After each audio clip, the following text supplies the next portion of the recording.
시청자 여러분 안녕하십니까? 시사전망대를 진행하고 있는 박종환입니다. 네, 안녕하십니까? 회승철입니다. 정치권이 지금 요동을 치고 있습니다. 각 당의 대표, 원내대표 또 그리고 최고위원들을 비롯하여 각 당에 지금 재정비를 하고 있는데, 배승철 의원님. 네. 지금 각 당에 지금 재정비를 지금 하고 있죠. 그렇죠. 네.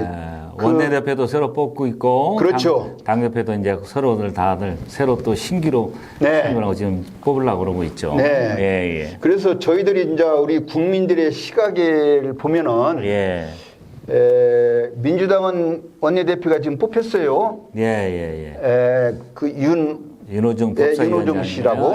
법사위인가요? 지금 국민의힘은 아마 내일, 그러니까 우리 방송은 토요일날 나오니까 그 전에 좀 국민의힘도 원내대표가 뽑히고. 그렇죠.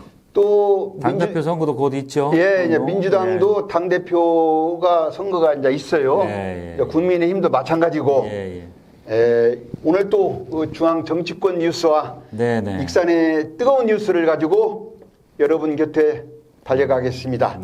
본격적인 토론에 앞서 시청자 여러분에게 무료 서비스, 유튜브 방송 들어가셔서 박종환은 TV 방송을 치면은 그 아래 빨간 글씨 구독이 나옵니다. 그 유튜브 방송에서 구독을 신청해야 이 구독자 수가 늘어난답니다. 꼭 유튜브 방송 치시고 박종환 TV 구독 눌러주시고 카메라 큐 바로 들어갑니다. 자, 배 의원님. 그 서두에도 말씀했지만은 각 당 재정비 들어가는 거 그 후에 우리 시사 전망대에서 바라보는 관전 포인트 어떻게 보십니까? 지금 여당 대 야당 전부 다 재정비 차원에서 지금 박차를 가하고 있죠.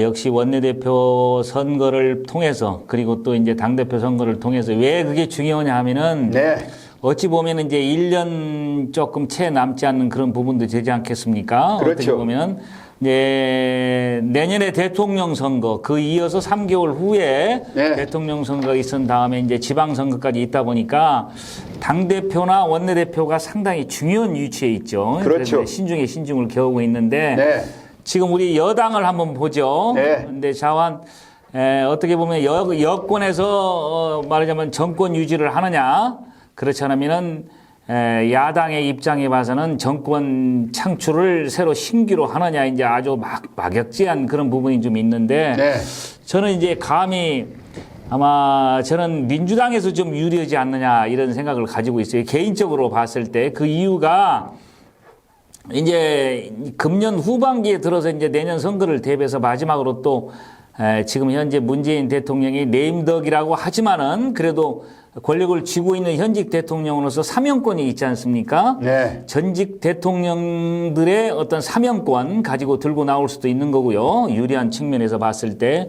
그리고 부동산이 조금은 잠잠해지고 있습니다만은 그 부동산이나 종부세 부분은 어느 정도 신경을 써서 잡을 것이고, 그리고 특히 또 금년 내년에 대통령 선거에 민주당의 대통령 후보들을 9월 달까지 아마 경선을 한다고 그러는데 그것도요. 민주당이 그렇다. 민주당 입장으로 봐서는 그런데 내년에는 아닌데 금년에 11월 달에 또 연기가 될 가능성도 없지 않아 있어요. 왜냐하면 코로나19 백신 문제 때문에 그리고 집단 면역 관계 때문에 이제 이런 것들을 모든 걸 종합해 봤을 때 저는 더불어민주당에서 좀 유리한 국민이 있지 않겠냐. 특히 또 10년 주기설이 지난번에도 얘기했습니다만은 내가 말씀을 드렸습니다만 그런 부분도 좀 있어요. 그리고 후보가 그동안에 여러 가지 맷집이 좀 있어서 지금 현재 이재명 경기도지사, 그다음에 정세균 전 총리님, 그다음에 이낙연 전 대표 3자 싸움이 될 것 같은데 이 3명 중에서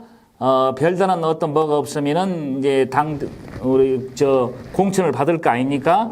근데 이 세 분 다 이미 알려진 대로 알려졌고 맷집이 있어요. 근데 다만 야당에서는 우리 윤석열 전 검찰총장 과연 지금 신비주의의 안개 속에 있는데 새로 나와가지고 어떤 맷집을 가지고 있느냐 그것도 또 봐야 될 거 아닙니까? 그런 부분들이. 그래서 저는 그렇게 생각하고 있어서 더불어민주당에서 5년, 10년 주기설에 의거해서 그래도 한 번은 더 정권 유지를 할 수 있지 않겠느냐 이런 차원에서 분석을 한번 해봅니다. 우리 위원장님 생각은 어떠세요? 저는 이제 보수 예. 입장에서 네네. 보수 입장에서 제가 생각을 한다면 국민의힘이 왜 그 자체적으로 그 후보들을 키우지 못하는가? 예, 예. 그 지금 윤석열 전 총장만 지금 바라보고 있는데 그렇죠. 그 자기 당에 후보를 키워야 합니다. 자기 당이 후보를 안 키우고 지금 아웃사이드에 있는 윤석열 총장 정치를 한다고도 지금 아직 안 했는데 그렇죠. 그분만 바라보고 있는데 저는 그런 점에서 국민의힘이 지금 뭔가 좀 잘못하고 있다. 저는 그렇게 생각 들어가고 네네. 또 그 대통령은 말이에요. 대통령은 그 지난번에도 제가 말씀드렸지만 인기 있다가 되는 거 아니에요.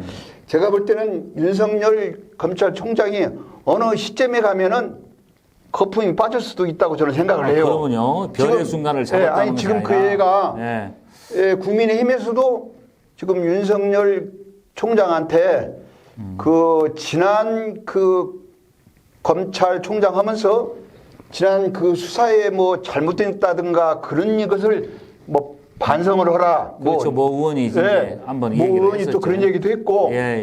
또 정치는 그래요. 정치는 이렇게 국회의원을 한두 번 하고 경력을 쌓아서 그 다음에 올라가려고 그렇게 생각을 해야지.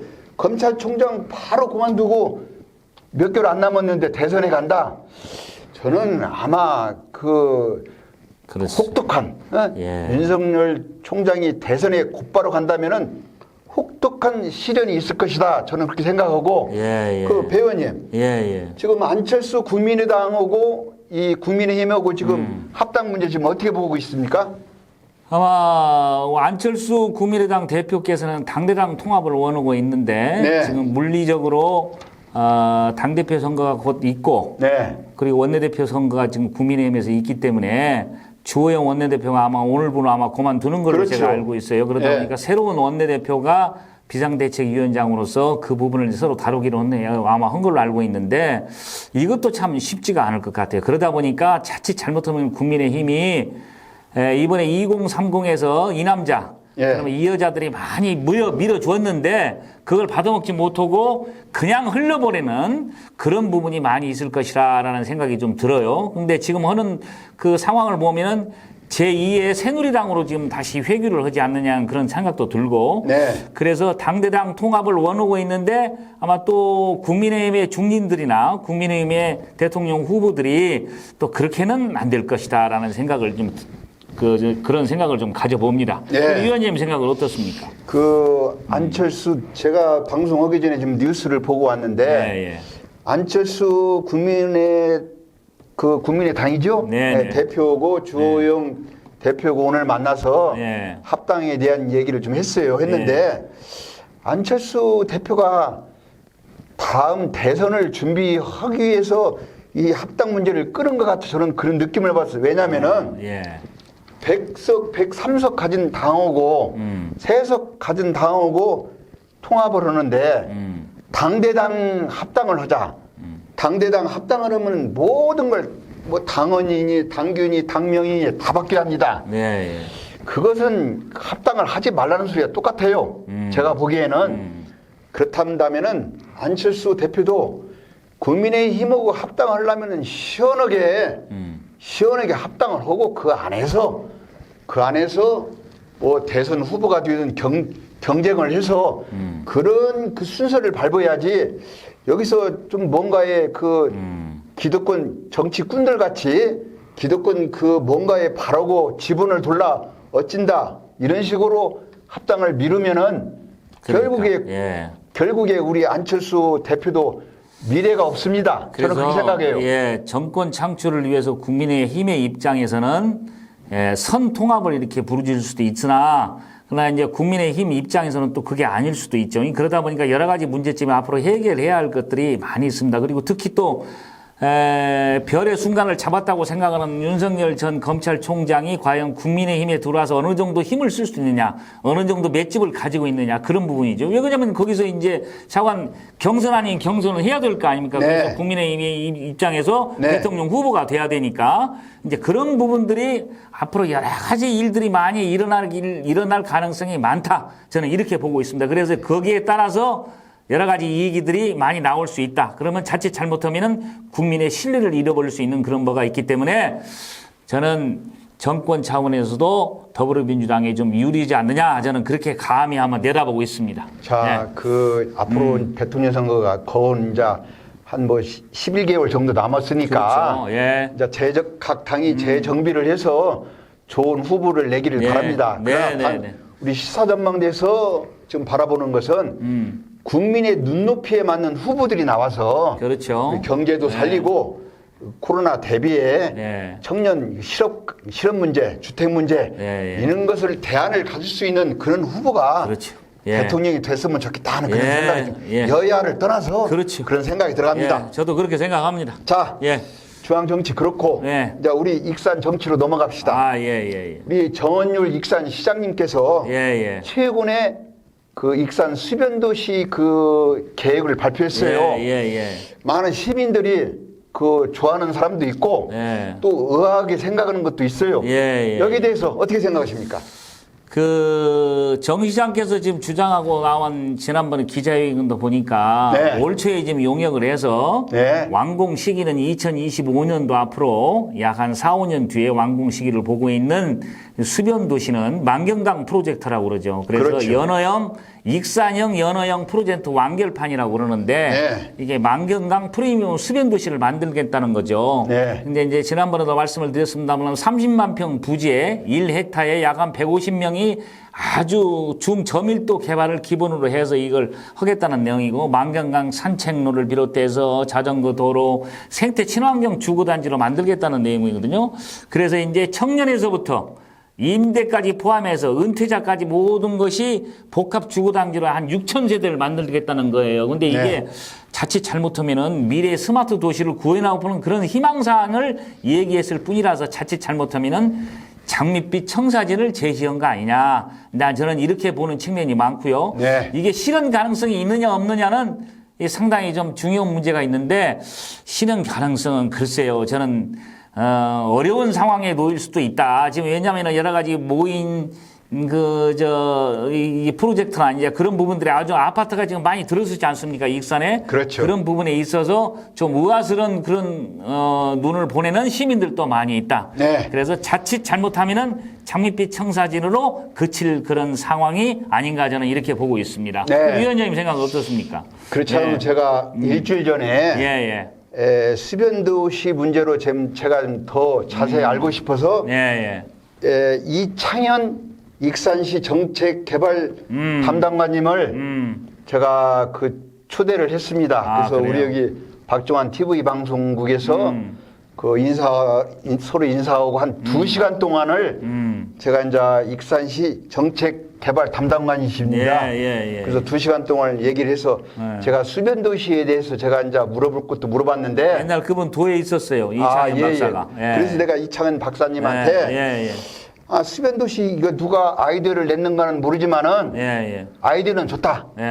아이디어는 좋은데 시민들이 그 정원율 시장이 선거에 나가기 위해서 익산 시민들한테 비전을 제시하기 위해서 내놓은 그 빌 공약 아니냐 이렇게 물어보는 사람이 있는데 그렇게 또 생각할 수도 있죠. 우리 내가 이창현 박사님 여기에 대해서 한번 저한테 한번 설명 좀 해주십시오. 그랬더니 방금 말씀하신 대로 30만 평 그 규모의 만경강 그 주변에 뭐 타운하우스 단독주택 뭐 은퇴자를 위한 시니어 또 그 친환경 주거 시설을 한 6천 가구를 그렇게 계획을 해서 한다고 그렇게 말씀을 하시더라고요. 그래서 그것이 만경강이 그 지리적 입지는 참 좋습니다. 그렇죠. 그 전주의 전주권 인구 70만, 80만, 익산 뭐 30만, 군산 혁신도시 거의 150만 인구를 인접한 만경강이기 때문에 이 계획은 참 좋아요. 제가 볼 때는 이대로만 실현 준다면 익산이 비전할 수 있는 그 계기가 됩니다. 우리 익산은 강이 두 개가 있지 않습니까? 그렇죠. 금강이 있고 만경강이 있고.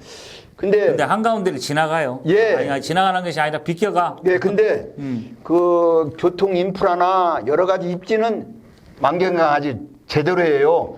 그 정원열 시장이 정말로 그 선거와 관계없이 익산 비전을 위해서 이걸 계획대로 해서 이걸 실천을 한다면은 아마 정 시장님은 아마 나중에 퇴임 후라도 그 참 좋은 큰 일을 했다 그런 소리를 들을 것 같아요.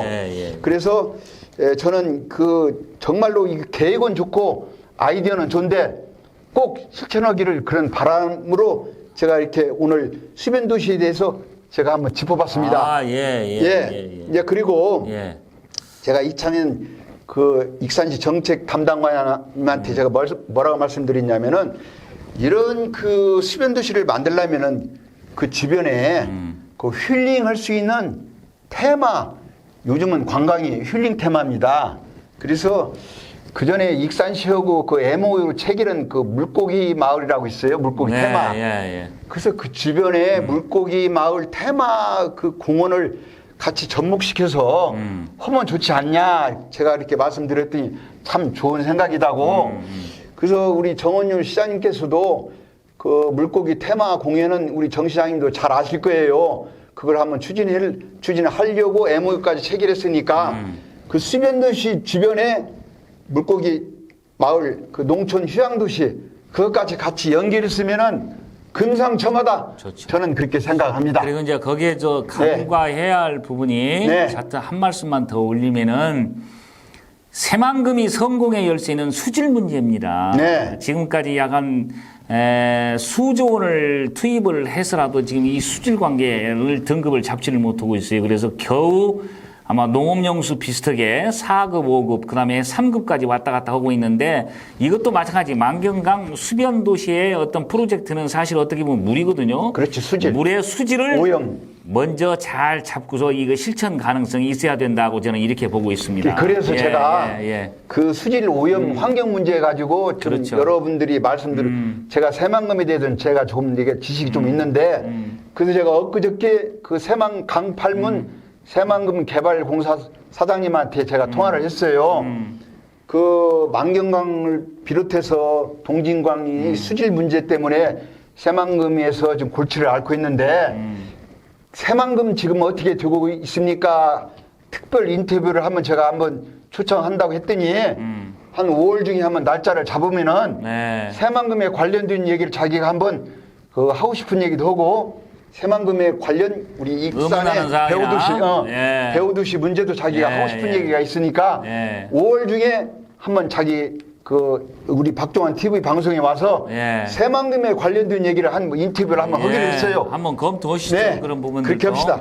자, 끝으로 그리고 마지막으로 내년 지방선거가 이제 1년 정도 남았어요. 네, 1년 정도 남았는데 지금 다른 지역에 비해서 우리 보이지 않게 익산시장 선거 후보들이 좀 뜨겁게 좀 달아올라오고 있습니다. 여기에 대해서 우리 시사평론가님 평소에 느낀 점 여기에 대해서 어떻게 생각하십니까? 우선 대통령 선거가 내년에 있어서 한 3개월 후에 이제 지방선거가 있는데 사실 어떻게 보면은 한 1년 한 1, 2개월 이렇게 남았죠. 한 15개월 정도 남았다고 보는데 이제 총성 없는 전쟁이 이제 시작된 거죠. 그렇죠. 사실 각 후보자말로 왜냐면은 첫 공천이 본선이니까 민주당의 공천만 받으면은 당선 가능성은 51%라는 생각을 가지고 지금 열심히들 권리당원 모집에 지금 열중하고 있는 거 아니겠습니까?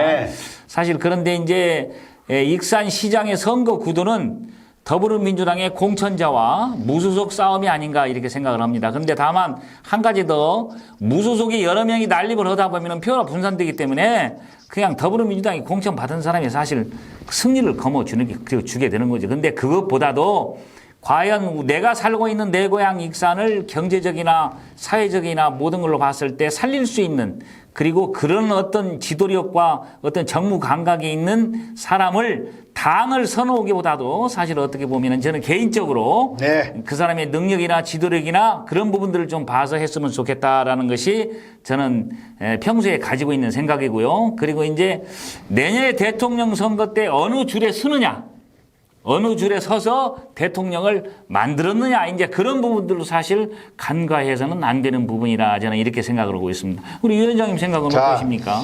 자, 우리 그 시사평론가님 말씀을 들어보니까 네네. 민주당의 경선에서 올라온 분은 한 분 오고 그렇죠. 무소속 싸움이라고 지금 그렇게 말씀했어요. 그렇죠. 예, 예. 그렇다면은 저도 이제 그 무소속에 나올 분들을 제가 이렇게 생각을 해보니까 박경철 그 전 시장님, 네, 예, 예. 예, 그 무소속으로 나올 것 같아요. 제가 볼 때는. 아, 그래요? 이제 그건 좀 두고 봐야겠죠. 예, 정원율 예. 시장님은 최근에 제가 들은 그 소식에 의하면은 민주당 입당, 원래는 민주당 입당을 해서 그 시민들의 그 심판을 받으려고 했는데 지역의 여론이 지금 그래요. 예, 예. 그렇다면은 그 민주당에 나온 경선에서 올라온 후보, 예, 예. 뭐 강팔문, 조용식, 뭐 김대중이, 예. 그다음에 김성중, 예. 자, 이런 분들이 이제 민주당 경선을 할 거 아닙니까? 네, 네, 네. 거기서 올라온 후보 하나, 예. 그다음에 박경철 그 무소속 후보 하나, 네. 그다음에 전율 그 현 시장까지 무소속으로 나온다면은 익산 시장 선거는 민주당 대 무소속 싸움이 될 것 같아요. 그러니까 1대1 데스매치로 1대1 싸움이 됐을 경우에는 어느 정도 가능성은 있어 보이나 네. 이제 제가 보는 그 식견으로는 무소속이 여러 명이 있어서 민주당 공천자와 서로 싸움이 돼서 네. 1대2나 1대3이 됐을 경우는 표가 분산되기 때문에 아마 힘들 것 같다라는 것이 제 개인적인 생각입니다. 네, 물론 예, 이제 예.